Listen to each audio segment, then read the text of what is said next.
You ask Tiger to solve. This deals with linear equations with one unknown. The final result is x equals 8. Let's solve it step by step. Group all constants on the right side of the equation.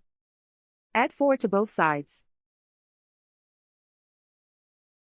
Simplify the arithmetic.